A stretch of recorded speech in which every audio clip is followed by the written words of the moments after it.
Welcome to Afros and Audio's Black History Month interview series. My name is Talib Jasir, founder and CEO of Afros and Audio Podcast Festival and the Vanguard Podcast Network.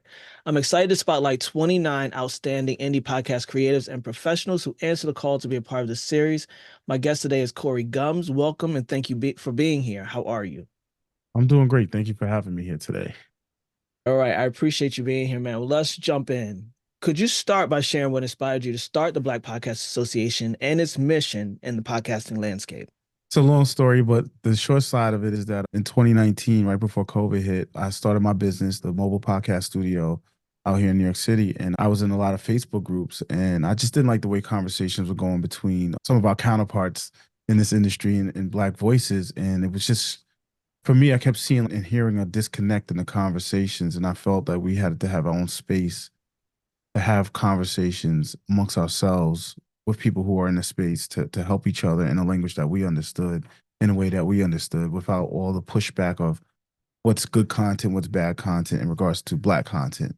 The other side of it was too, you've seen a lot of people just jumping in and putting out content. And I was like, we have to create some kind of standardized level of production or something like that, where we could raise the bar a little bit on the type of content we put out, how we put it out, so that we can fight part of that uphill battle of being presentable. And I know some people won't like me saying it this way, but the truth of the matter is we're used to seeing content, no matter what medium you're on, whether you listen to it, whether you see it presented a certain way. And some people were just putting out trash, to be honest with you. So it inspired me to create a space. And originally I didn't know what I was doing, but like a lot of us when we first get started, and it just grew into its own culture, and it created an environment where I was really big on education and people supporting each other and working with each other. And it just led from the Facebook group to this membership-based community. It's open to all Black podcasters. Yeah, and I love what you said there, Corey, because it kind of lends some credibility to people at the time that you started Black Podcast Association, even though there may have been other organizations out there, and not may have been, there were. It goes to say that people were like hungry, right? There's people in the podcasting community where they don't know what they don't know. There's information that they may not have access to, that may not trickling down to them and the things that they need. And so being able to create a group and some experiences that folks are hungry for, they're looking for, they don't have it at their fingertips, but then you arrive and they're like, yes, this is what I've been looking for. I've been doing the podcast for however many years. I just want to start out. But like many of us, we don't know what the hell we're doing. We just jump in because we're intuitive, we're creative, we're innovative, we can manage it. But the efficiency of structure, the efficiency of skill building, and understanding that this goes with this and A goes with B is a game changer in a lot of ways. So I would like to say that really Black Podcast Association probably stepped into the arena right on time in a lot of ways. It's funny when you was talking, it just popped in my head. I didn't realize it. 2, 3 years later, I didn't realize we launched in March of 2020 the Facebook group, which is when COVID basically hit the shores here in America, and especially New York City, it hit here. It was like the recording business got shut down because of COVID, and we went from 200 members in March to like almost 1,800 by the end of the year. So it was like it just exploded, and it was just an interesting thing. So many people were jumping into podcasting because they were home, and they were like, "Oh, let me try this thing." And I'm glad we had set it up the way we did. It was almost like you said, perfect timing.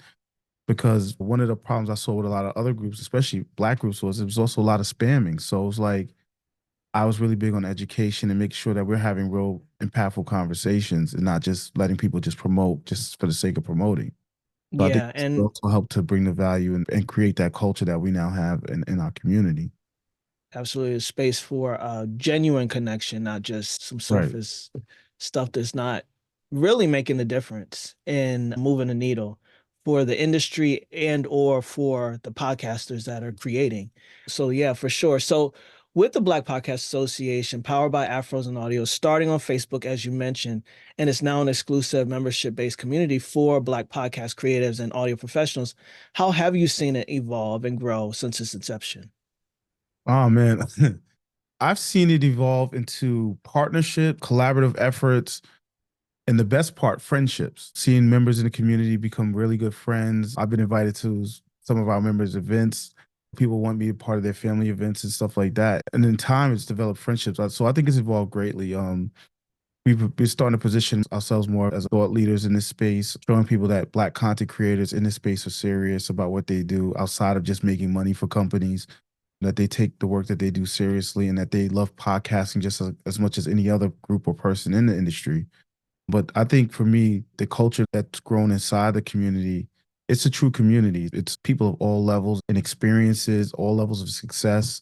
We've had people win Ambie Awards and rack up tons of awards, to people who are just getting started. And everybody's able to tap in and learn from each other. I mean, you get the people who we all look at it like as successful, sitting around telling you in the same conversation that they learned from somebody who just came in the community, or somebody who might be considered of hobby status or whatever, learning from each other. So I think for me, that growth and seeing people not be in the same position they were when they first got started, which is one of my personal missions in the group, is to make sure that our members are not stagnant and that they're constantly progressing, no matter how slow it may be or how fast it may be, that you're actually making forward progress and we're bringing the tools and the support you need to do that. Word, that's true, man. Being more of a, and it's not that it's a family and a community and a kumbaya experience like that, even though it can be. Like we set the stage for that experience as well, to be respected, to be seen, heard, and valued. But it's what you said, it's this bridging certain gaps in information or skill that has to be very intentional for creators or professionals, what have you. There's people who could sit and try to figure out something for 3 to 4 months, when there's someone who says, just push that button right there. And you're like, oh, okay, thank you. Right. It's just those type of opportunities that really support creatives and professionals and even community builders and event planners and all of this, in order to say, I don't need to work so hard when I have a community of people who have probably been there, done that. And if they haven't, they're connected to somebody who is. And I think that's the real value of a community, and definitely the culture that's being created in BPA. So it's really significant. So I want to talk about the launch of Black Pod News and how it represents a significant milestone as the only trade paper for Black podcasters and industry professionals. What was the motivation behind creating this platform, and what kind of content can readers expect? That was a crazy idea. Basically, I just started another company because that's how it's being run. But Black Pod News originally started just as our newsletter, right? It was just supposed to be a newsletter letting people know what's going on in the Black Podcasters Association. And I just started reaching out to people I knew. And, hey, if you got any information you want to share it this way. And I think it was a conversation I had with a content creator where he was telling me he wrote an article and he was trying to get it published somewhere. And he was getting turned down on that article because people kept saying it wasn't a fit. And he wrote an article about the importance of Black content creators. And he was being told it wasn't a fit for a lot of people's publications. But he finally did get it published with someone. And it just inspired me to say, you know what? And people don't like hearing this, but we shouldn't feel like we're begging or asking or getting permission to put content out there that's important to Black content creators. We're a part of this space. We're an integral part of this space. We have diversity issues in this space, but we're still a part of it. My mission was always like, I didn't want us in this particular medium to be left behind like we were left behind when music, TV, movies, even though we were a part of that from the beginning, from directors and people who are now just getting their flowers hundreds of years, half a century later, of the roles they played behind the scenes and pushing those industries forward.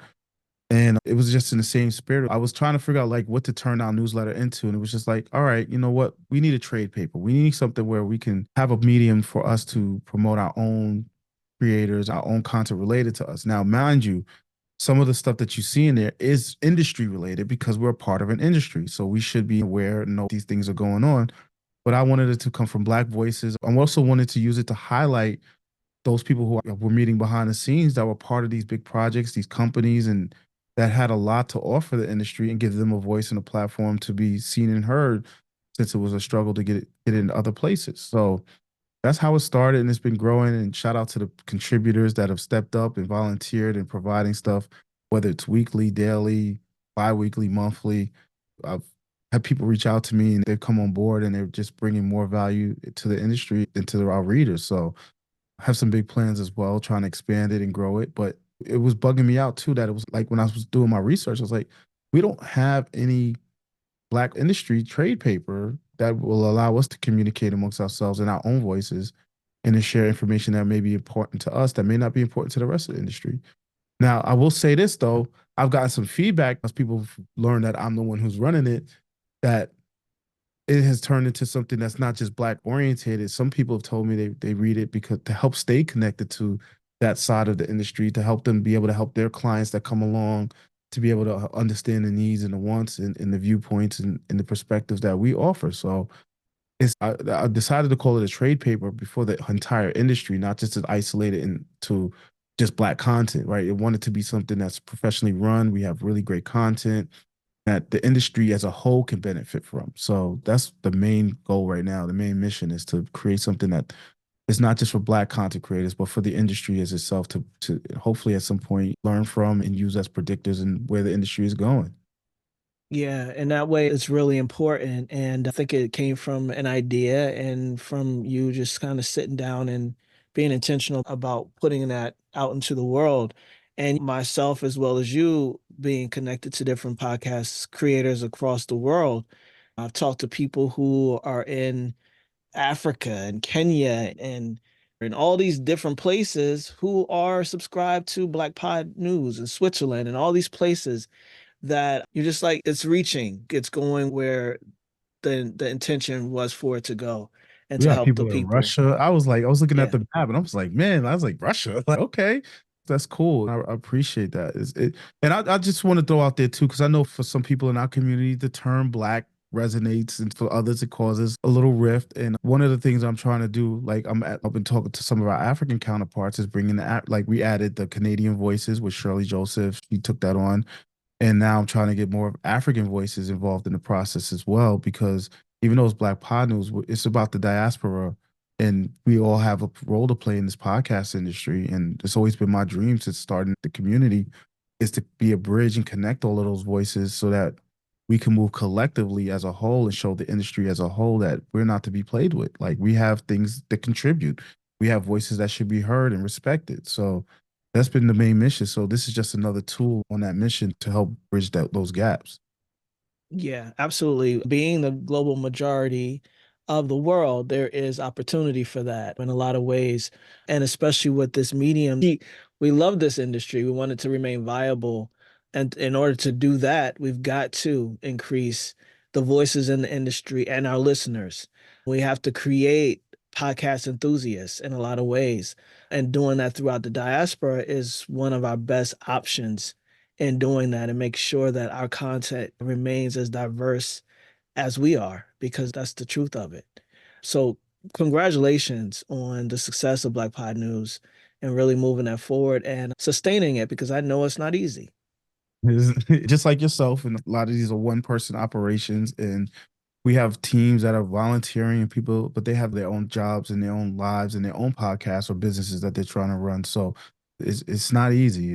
I took a little hiatus at the end of 2023. It wasn't planned, but it was just like it became overwhelming. I was like, I just need a break. And in order for me to focus on 2024, I had to take a couple of weeks off. So that meant the newsletter slowed down a little bit. Like again, we had contributors, so that kept it going. But the stuff that I do on my side was just like I got to take a break. So it is not easy. It's not hard, and I always want people to know that when they're watching these interviews. A lot of us we do these as businesses and we want to make money, but it's also a portion of love involved in it. But it's not easy when it's just you or two other people or three other people that are trying to keep these things that are really large in scale going. But you'd be surprised how we keep it running. So shout Yeah. out to you too, man, because I don't know how you do it. The good thing is we got each other too, so that supports. So representation in media, including podcasting, is crucial. So how does the Black Podcast Association work to ensure the Black voices are not only heard, but also respected and valued in the industry? um, when I originally started it, I won't say it was an isolationist view. It was more like we can only worry about our own. We need to just focus on the inside. But as I've gotten support and encouragement from places that I wasn't looking for, and just hearing my name being brought up in conversations or people reaching out to me about the idea or being at events and they see in the t-shirt and they're like, oh, I would love to learn more about it. I realized that we are ambassadors to this podcast space. For me, we're self-sustaining. There's no money from anybody else. Our members support us. That's where the support comes from, the financial support That doesn't mean we're not looking for support and sponsorships and stuff like that to help us move our mission forward, but it gives us a little bit more autonomy, not having to worry about certain things that are said, certain positions that are taken. But for me, it's been more like, how do we play a role as thought leaders in this space? How do we play a role as voices for our members? Not only just our membership, but Black voices in general, and trying to create something where we form partnerships with different companies, individuals in this space, so that they can see that Black people are not monolithic. Our voices are not monolithic. Our thoughts and views are not monolithic, despite that you might see in this political cycle of how every political party is trying to pull us and throw these things out there. So for me, it's more important that showing that we have good podcasts about gardening, just like our white counterparts. We have good podcasts about comedic podcasts that are just general comedy, just like our white counterparts. We have people who are talking about tech, just like our white counterparts or other racial counterparts. It's not just, oh, this is just Black content. So for me, it's really important for us to be a part of those conversations, to be present, even if we're the only Black people in the room. If sometimes I am the only, I can count on one hand. Shout out to Anna and Adele, like the head nod, right? That whole concept where it's like, you scan in the room, you're like, wow, where's everybody at? And I guess I get lost in the mix because I'm so light skinned. So for people forget, that's why I got to wear my shirt to make sure people know, hey, this is what I represent. But no, it's important for us to just at least be present and be able to either get invited to a seat or force our way to a seat at the table. And also let people know sometimes we don't need you. Like, we've gotten this far without you. We don't need you. And we'll take the support from the people who are really supporting the mission. So I think our role in this is really just ambassadors, and our members do that very well. It's not just me out here representing. Our membership represents when they go do the things that they do. And without me asking, a lot of members let people know they're part of the Black Podcast Association. So it's helping to build more faith in Black content creators and podcasters in this space, even if Yeah, they're not and members. word, and helping them to build faith in themselves, right? I think one of the greatest aspects about Black Podcast Association and Afros and Audio is that we are determined to create and provide value. It's not about the lens or the gaze. It's about us focusing up and really understanding that we do have the resources. We have this innovation. We have this ambition and this genius and this creativity and all of that. We have it, right? If we didn't go anywhere else for it, we already have it. And so, what can we do with what we have to create greater possibilities for ourselves, especially in a medium that, although it's not old, it's not old with the still door attached to it, like TV and radio and all of these other industries that still the barriers are high and they're heavy and they're hard to penetrate, right? But audio and podcasting is not that. And so, how do we use what we have right now to build something that's really relevant and impactful before it becomes the way any other industry is? Because that's possible if we don't do anything to make sure that we disrupt that now, not tomorrow. It's the low barrier entry in comparison to some of the other spaces, to other mediums. I think, to me personally, you can't really stop it, right? If worst comes to worst, I put up my own website and I spin up my own server and I release my podcast from that, right? That's hard to stop. It's almost like pirate radio back in the 70s and 80s, right? It was so hard to stop because people could just get on a frequency and broadcast, and all you needed was a little bit of equipment. It's similar here, where I think the gatekeeping part is, there is gatekeeping, but I think it's very minimized because of the independent route that you can take and the support that listeners give to independence versus, where music is a little bit hard as an independent artist to grow your audience. Here, all you have to do is make sure people know about it, make some great content, and be consistent, and you can have a strong following without any support from big names or big companies in this space. So I think as Black content creators, we can take advantage of this medium to get our content out there and hopefully grow it into other mediums, or as a stepping stool for people who may have plans to get into other mediums. So Absolutely. We have members who have been optioned for television, our own radio, awards from Webby's going up against major industries and major brands, and they're independent and winning these awards. So it is absolutely possible. And I think the more we recognize that opportunity that lives within, we are not as distracted trying to chase opportunities that most likely weren't even created with you or us in mind, right? And right. so that's the option here. And so I love that, man. So As someone that's deeply involved in podcast development and strategy, what are some of the common challenges you see podcasters facing, and how does BPA aim to address these? As far as the industry goes, or just in general? As far as podcast development, like we talk a lot about building the skills up, right? To even if your story is what your story is, because your experience is what your experience is, how can it be packaged? How can it be polished and professional as it attempts to move the needle on the industry and the art form?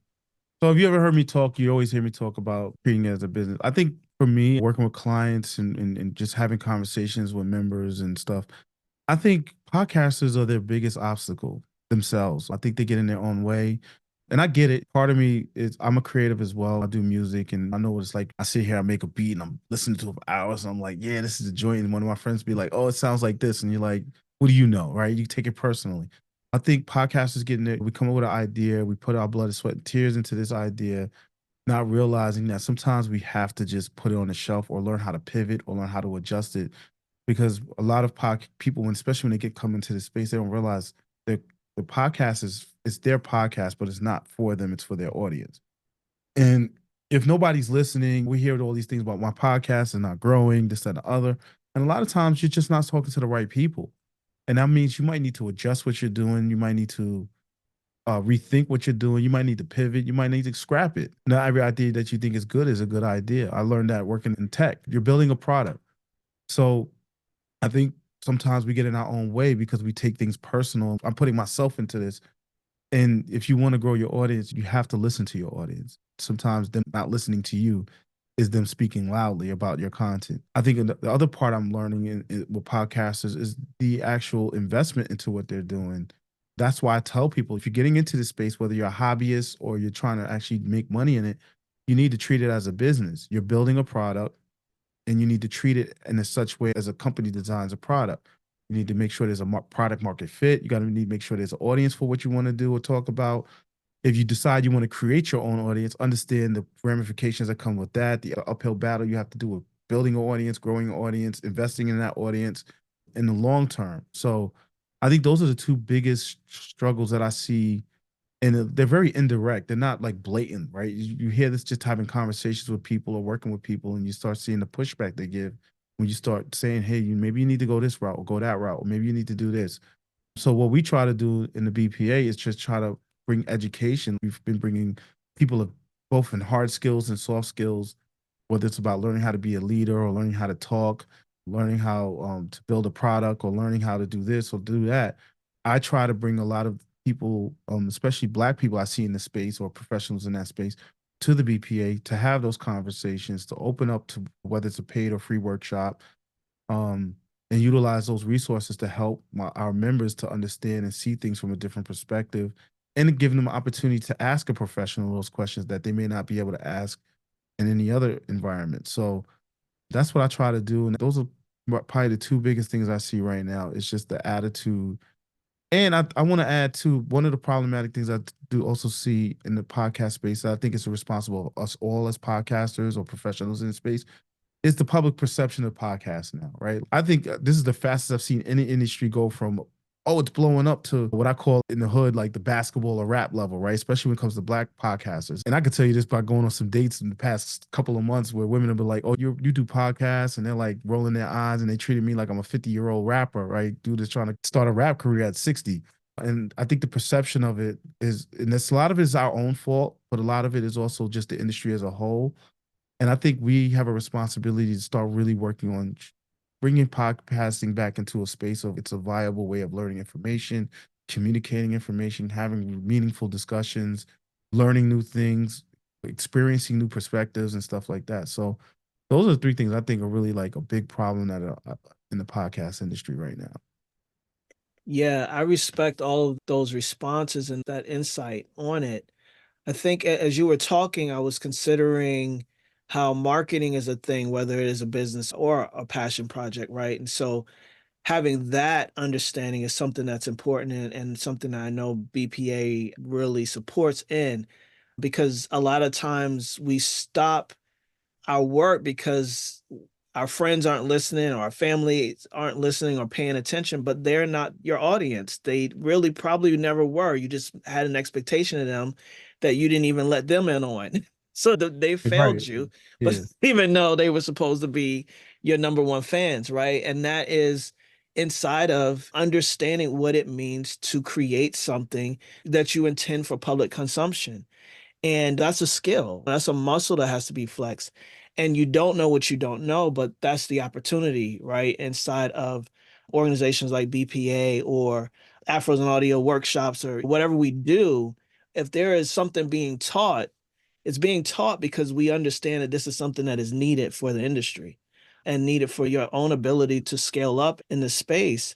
And the other thing that you were talking about, where it has become where they don't want men to buy mics anymore for podcasting, it's like the algorithm is a tricky bastard, right? And the algorithm will push up that stuff that gets the clicks, right? That is controversial and all that sort of thing. Well, the reason why I say this is that regardless of that, if it's yes or if it's no, there's still an onus and a responsibility on each of us to push the fact that you have a podcast, right? If you have a podcast and you want it seen, you want it heard, you have to talk about it. You can't just put up one post and then you're mad at the world because nobody engaged with that one post, or upload your RSS feed in something and then again mad at the invisible consumer or listener that hasn't pushed play.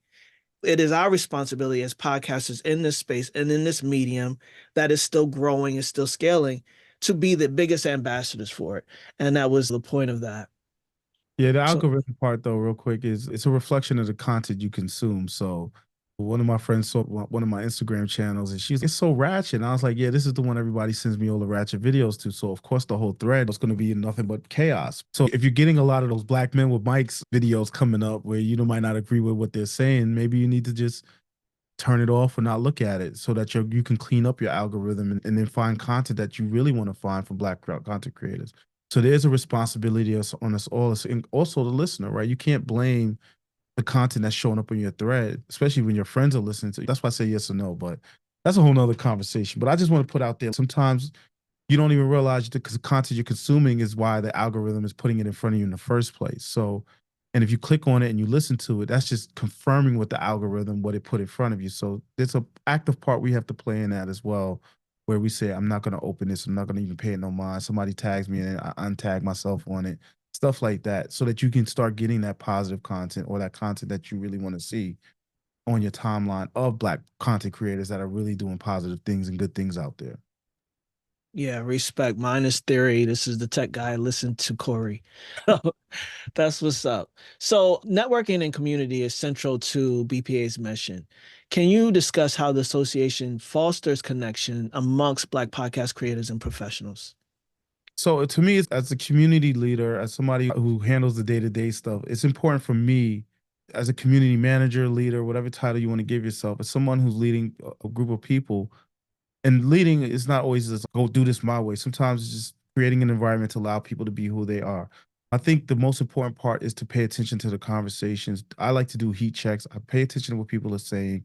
I listen to what they're saying. I ask them what they need. I'm very involved in that process. And I'm also encouraging in my fashion. Sometimes you got to put your foot down and be like, hey, you guys are slipping. And sometimes you got to be like, what do you need? Right. But I try to encourage members to step up, remind them, hey, this community is built for you to go ask questions. It's built for you to meet with other people and get the insights that you need and get the help that you need. If you're sitting on the sidelines and you're struggling and you don't come in the group and say, hey, I'm struggling with this. Anybody have a perspective? And can somebody get on a call with me? Because there's a lot of people who will be willing to do that for you in our community. I think also people don't understand networking. Networking is not you just taking, it's also you giving, right? It's a mutual beneficial relationship that you're building. Networking doesn't mean I just hand you my card and now I call on you for when I need something. It's nurturing that relationship, building that relationship, and being in a true community where people have conversations, they crack jokes. People love to pick on me. That's fine. I could be the butt of all the jokes, but if it connects everybody and makes everybody laugh and brings everybody together, that's fine, right? So I try to create a culture in the community of like friendship, a true community, right?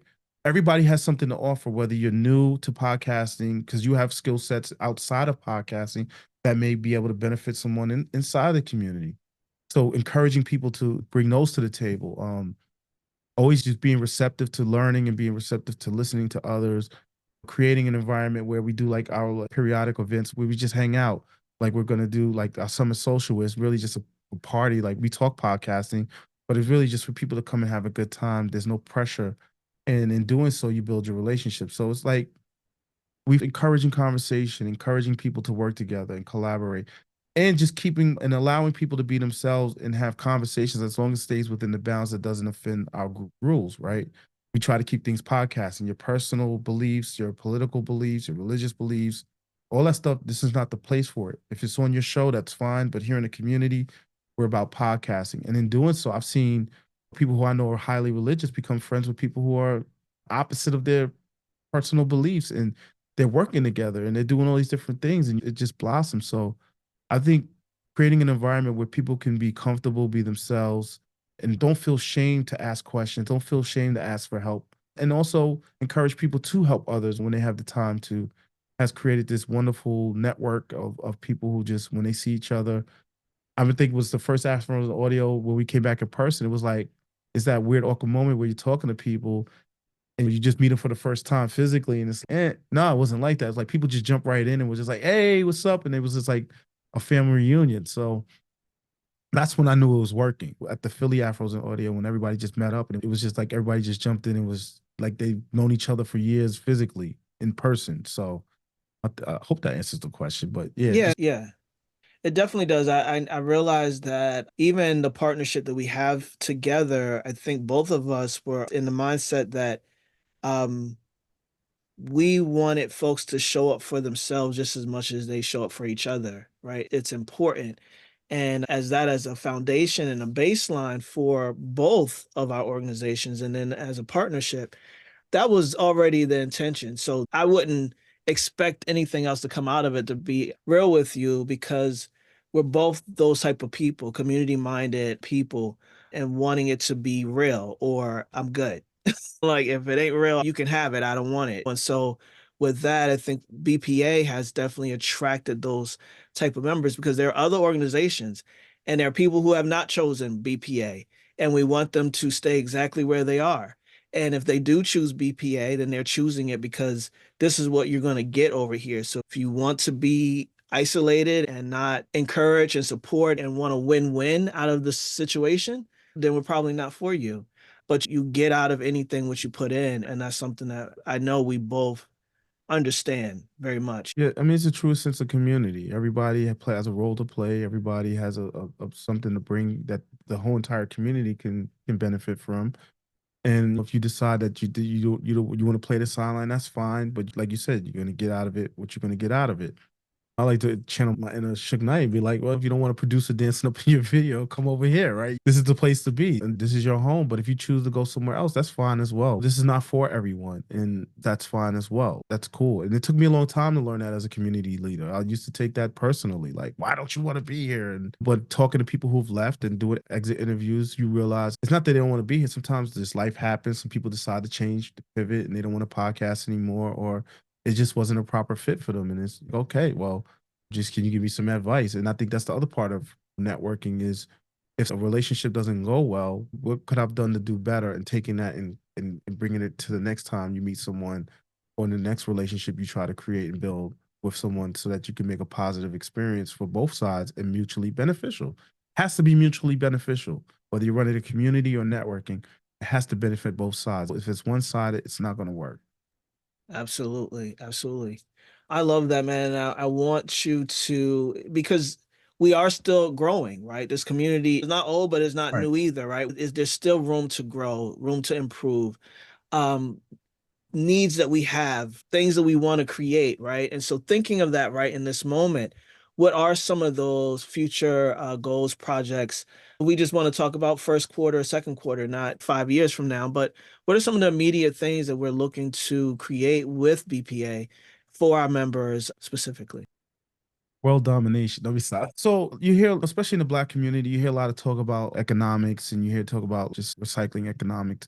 I really want the BPA to be its own entity in which money is truly exchanged amongst it, whether it's Podcaster hiring an editor from within the community that's been vetted by the community, that's been vetted by us as an organization, saying, hey, creating opportunities for those members that are like editors or producers or writers and stuff to be able to connect with people who are in need of it in the community and keep the money recycling.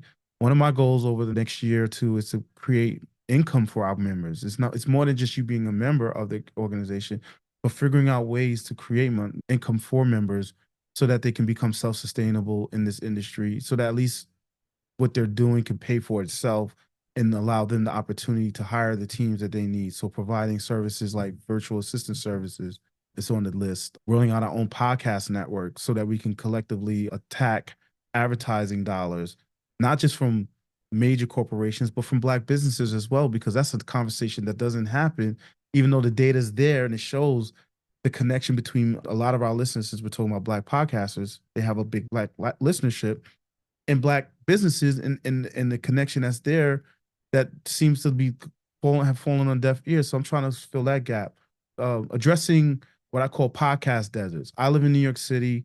There's LA, there's New York, there's DC. There's these large media areas, right, that tend to have all the podcasting things. But there's places like in smaller markets, like in the Midwest, especially, we have members that be like, I wish I lived in New York so I could be more part of these things. And it's, well, no, let's figure out how to build a community where you're at. Because if you're not the only podcaster there, so let's figure out how to bring stuff there. We're creating our own chapters to do in-person events and provide local support to podcasters so that they don't feel like they're alone, because that's the other thing about community. You're not alone anymore if you're part of the BPA. And I want to be able to bring that in a physical sense, not just in a virtual, because we are human beings and a lot of us need that physical one-on-one in-person community. So working on that, there's a whole lot of other ideas. And to be honest with you, I have a Trello board full of ideas, but that's one of the things for Black Pod News, rolling out more content. So we're always looking for contributors. If you have an idea, I'm always open to ideas for that. If you feel you have a voice you want to express, we can sit down and talk about like how to go about that, if it's in line with what we're trying to do. But really figuring out ways to bring more income to our members so that they don't have to feel like they have to make choices between their families and this project that they're doing or this thing they really enjoy doing. Another idea I have is creating a fund to helping people to go to conferences, mainly Black orientated conferences, but conferences. So those are just some of the ideas I have on the plate that I'll hopefully be able to roll out within the next year or two, uh, that I think are really viable to do right now with the infrastructure we have. So Yeah, right on. And a lot of that you just mentioned is something that we want for people to hear that and not hear it as, okay, this is some things that they want to do, but think of it as a call to action, right? What can you do? What do you have out there as a listener, someone who's watching this that could contribute, right, and support in the infrastructure and or the skills around helping to create some of these things as a member or also as a brand or someone that really can help us to create this ecosystem inside of BPA. Again, we've got a lot of folks in our community that have the skills to do and generate all those things. And we want y'all to hear this as a call to action. This community is only as great as the people who are part of it. And so, with that said, I feel like there is an opportunity for us to really accelerate the process in a lot of ways by us putting our heads together now and creating something that is recessionable as well as that right. is sustainable for sure.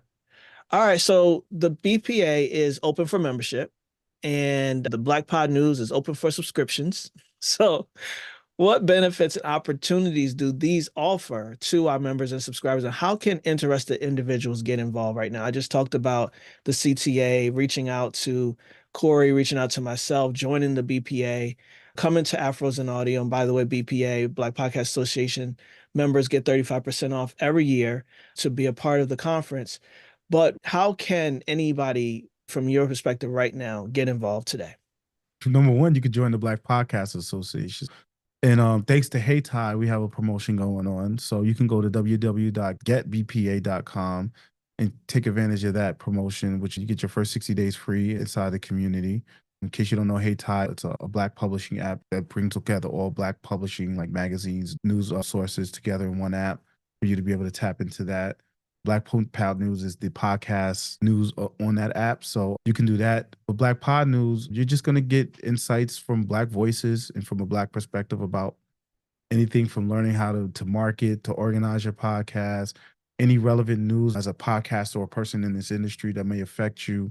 You get to learn about new Black podcasts that are coming out, whether it's Canadian or here in the States or in Africa. We're rolling out our review section. So if you want your podcast reviewed, which most people don't, but a critical analysis, because there is a gap in that space as well that we're trying to solve, that was brought to my attention that I didn't even know existed. And somebody brought it to my attention, said, you guys need to fill this space because it'll help give people a vetted resource to actually take some of these podcasts seriously. So we're doing that. We have some other things we're going to be rolling out. Hopefully, we're going to be rolling out our podcast for Black Pod News at some point this year as well.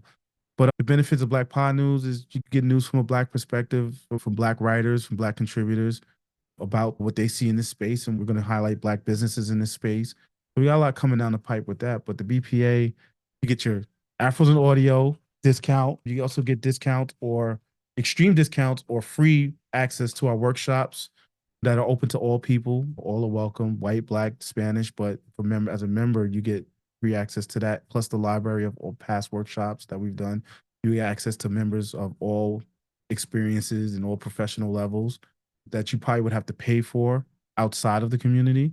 And that's just the community giving to you, because that's the type of people we have. Right now, that's about it. And then some of these other ideas we roll out in the future. Actually, we're going to be rolling out some discounts on some services and some products as well that I've been negotiating the past couple of weeks. So that's going to be coming out in 2024. So I'm trying to streamline the production process for podcasters to take as much work pressure off them as possible. So I've been going behind the scenes, talking to these companies, trying to get you guys some good steep discounts or some access to their software that you normally would use and pay a lot of money for. So that's also one of the perks that's going to be coming down the pipe this year in BPA. Yeah, for sure. Can't no one say that you aren't one of the hardest working humans in podcasts. You you are doing the work. You're Eh, doing the work. I could do more work. Um, we all could do more work, but we also get to rest. Rest is resistance, and at this point, we've done a lot of work, and so we get to work, we get the rest. Mhm. But you're doing a lot of work on behalf, as you said, in ways that is only a ripple effect, really, in a lot of ways that a lot of people won't be able to see or feel or touch. But you've been doing a lot of work in the background for Black podcasters, and I think it's really important to acknowledge that. So yeah, so thank you for that. And so, lastly, I wanted to ask you a question about how your vision of the Black podcasting and how it's evolving and what role you see BPA playing in shaping this future. So my background comes from music. So being like ASCAP, BMI as professional organizations in the music industry are for their members and their artists. They do trainings, they do advocacy, they make sure that the record labels stay on point with what they're doing. So I'm not going to lie and say that when I started this and the idea came to me, it wasn't like copying or borrowing from those agencies in which I knew about from my previous experience in the music industry and what they do for the industry as a whole, having the same effect, because we don't have anything like that in the podcast industry across the board, not just for Black podcasters, but in general. So building an organization like that, a global organization in that capacity. So for BPA, the future is more advocacy, representation, making sure we're represented properly at the table, or we create our own tables and providing support to do that to our members as well as the people in the industry as well. What do I see Black content going? I see it being like what happened with rap. I see it happening with TV and the movie industry. At some point, and we saw that last year, at some point, these companies are going to, because they ignore us, we have to learn how to make money and do these things creatively and create our own streams of income and create our own avenues of getting out there. And we're no different than what I saw in the music industry growing up during hip hop, right? Remember growing up hip hop, when I was growing up, played 2 hours a week on one station, right? And if you missed it, and if you can catch the underground, like Stretch and Barbito, and you were lucky enough to stay up to 3 o'clock in the morning on a school night, you could catch that. But that's how we got hip hop up until Hot 97 switched formats in the early 90s. And then it became more popular, right? It became more mainstream. I see it the same way in podcasting. We're going to be ignored for a long time. And then when the podcast industry truly hits a wall in its revenue stream and they see that we're getting, in our creativity, we figured out how to make money on our own. May not be lots of money, but you might have made $1 million. You might have made a couple $100,000. When that well starts to drop, they're going to turn their eye towards us. And that's why it's important for BPA and other organizations to help build the infrastructure now so that when it happens, we don't see the same thing that happened with our content. We maintain ownership, we maintain our IPs, we're able to bargain differently than with what happened with hip hop and what happened with TV. Black movies are still the most profitable tool. That's how most of these movie companies stay in business. We keep them in the black, where a lot of the losses they take on some of the other movies, so same thing with hip hop. We see hip hop in everything now, right? Because that's just the global language of the world right now, of the youth. So we got to figure out in this podcasting space, and we have to create organizations, not just the BPA. I would love to have everybody in the BPA, but again, it might not be the proper fit. We might not be the proper mission for everybody, but we can collaborate together and we can make sure that our members and the people who come into this space have the right tools and have the right education to be able to protect themselves when the pendulum shifts and those eyes start looking towards us as a way to keep that bottom line for some of these companies going. We keep hearing the news, these companies are folding. I wonder to myself, if you had not ignored Black content, some of these companies might have still stayed afloat a little bit. They put the resources and infrastructure there to help build some of these great shows that are out there and support them. Black dollars is still important, and Black, brown, whatever BIPOC color you want to identify, those dollars are all important. You can't keep ignoring them.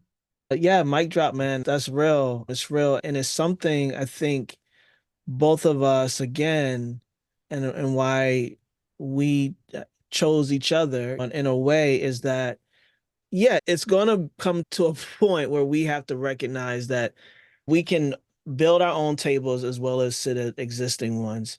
We understand that the game is rigged, but the difference between us and anyone else is that we've always played a rigged game and we always play it to win, no matter what. We're going to figure out the rules. We're going to figure out how to get around this board. And we ain't playing lose it or just the trail behind. We're playing it to win because that's the only option there really is in order to move it to the top. And so I see that for BPA, um, absolutely. And we are building a community here that is not about you or me or the top. It's really about how can members utilize each other so that we can grow this thing bigger and beyond any of us because we can in a lot of ways, but not if we don't know it. And that's another part we just We have got to work through. education, yeah. Yeah. Education. We have to streamline our education process in this industry so that you can get all the tools you need without it costing you an arm and a leg. Because right now we have gurus all over the place, and we have opportunists and people trying to get their little scrapes for people who don't even have. That's another reason why I started, because you want $1,000 for an education program for something that somebody really could teach themselves in a month if they just dedicated themselves to some articles and YouTube and stuff. And the independent podcasters are not sitting on budgets. We don't have $50,000 budgets, $100,000 budgets to roll out our podcast with and get educated and hire lawyers and stuff. So sometimes we have to learn this stuff on our own. So education and streamlining the education process in this industry is going to be important as well. I think the more educated podcasters are, the better quality of product they're going to put out. Period. Yeah, absolutely. And the importance of seeing folks that look like us teaching it, because if it's not for that, then the experience is not going to be the same. The ladder to the top and how it's given to us will not show all of the splinters, all of the broken steps, all of the things that we had to move through in order to still reach the top of that ladder. And to be able to have the experiences, the shared knowledge of people who understand what it is to show up in a room and maybe be the only one and still walk out of there with the deal or the opportunity. There's levels to it, right? To be able to sustain ourselves inside of a marketplace that may say, I don't see your value yet, but maybe there's something there, but I need to know how much money is going to come out of this. Whereas we understand without an investment, where will the return ever be, right? If there's going to be a return on investment, there must be an investment in the first place. And so there's a lot for us to be able to support each other. And the importance of creating that value and putting it in one place is definitely what the Black Podcast Association has done and will continue to do. So again, man, I want to say thank you for being the leader of Black Podcast Association, because you know what you're doing in that respect, even if it's intuitively and organically, and the skills are coming. The longer we're in it, the more we understand the business of it and how to move it forward. But just off the gate, you knew what you wanted to create vision wise, and it's happening. So thank you for being in this space and creating Black Podcast Association. And thank you too, man. We didn't have that conversation that day. I don't know where we both be at right now, but Word. I appreciate you and what you're doing with Afros and audio. And that's why we work hard to support what you do over there. So I appreciate you giving me this platform also to be able to talk about this stuff because it's important. Absolutely, man. Yeah, man. We got work to do and we're just gonna keep at it. And we just want y'all to join us in whatever way and capacity that is. We all have a role to play. So if there's nothing else you want to give to the people or say to the people, I definitely want you to say again anything that you want them to take action on immediately. Subscribe to the newsletter, join BPA, but also anything else that you might want to promote or have an upcoming anniversary, and then tell people how they can find BPA and you social media and online. Well, first and foremost, I just got to remind people that, you mentioned me. Yes, I am quote unquote the leader of the BPA, but a lot of the stuff that I've learned over the years comes from members in the community. I call it community driven content. So I allow the community to determine what content it wants to talk about, where it wants to go. So I can't take all the credit for the leadership because everybody in the community plays some kind of leadership role within it. And we've had some great volunteers that have stepped up and have conversations with me behind the scenes, help sometimes knock me back on track. So it's not just me by myself, just having this singular idea and being like, I'm a dictator. It's truly a community when I say it, where people might say, hey, Corey, you slipping, or Corey, I thought you said, and check me on it, right? And also give me insights. So I just want to shout out to all the members. There's too many of you guys for me to list right here. We have our anniversary coming up. If you're in New York City, feel free. We're going to do lighthearted anniversary karaoke. It's going to be in Brooklyn. Information is going to definitely be um, in my bio on my Instagram and on my bios, and you'll probably see advertisements with links all over the place. But come join us. All are welcome, white, black, whatever. If you want to support what we're doing, we would love to have you. Come hang out with the community, have a good time, some drinks, and sing along with some songs. We haven't announced the date yet, but we are for Women's History Month. Instead of having the yearly conversation we typically have, we're going to be doing an online summit that Deneen Garrett has been helping me with behind the scenes. She hosted the conversation last year on our YouTube channel. I decided we need to start doing some more impactful things for women, especially after the year they had in this podcasting space last year with certain events getting canceled and being postponed and stuff like that and just being put up in the air. We want to start having more conversations about BIPOC women in this industry that are behind the scenes that don't get the recognition they normally deserve for being a part of some of these most successful podcasts, companies, and shows out there. So we're doing a summit towards the end of March. Details will be coming within the next week.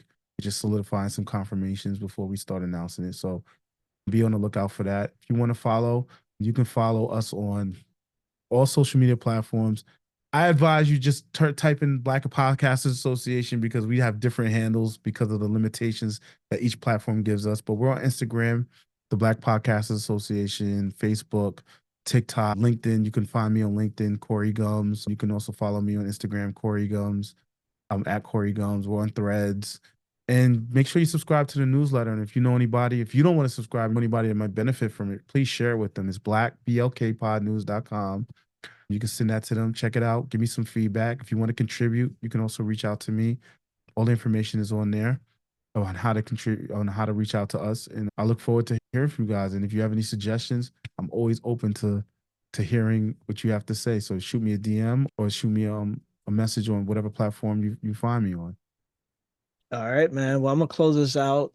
And here we are. You stay right there with me. I want to give a big thanks to our Afros and Audio and Black Podcasters Association members for supporting our commitment for community and collaboration. If you'd like to join the Black Podcasters Association, the link will be in the description. And if you want to join us at the 6th annual Afros and Audio Podcast Festival, visit afrosandaudio.com.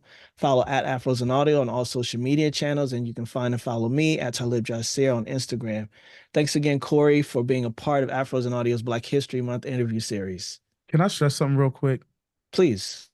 Get your tickets to Afros and Audio now. Do not wait like you guys did last year. Do not wait. Yeah, I don't think people understand the importance of you buying your tickets when they go on sale and the struggle that goes on behind the scenes for a lot of us when we try to put these events together for you.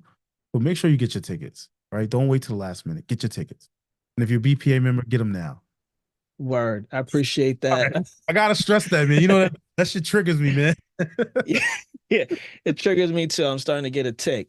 But yeah, man, get your tickets. But appreciate you, man. And we'll talk soon on the other side. All right, man. Thank you.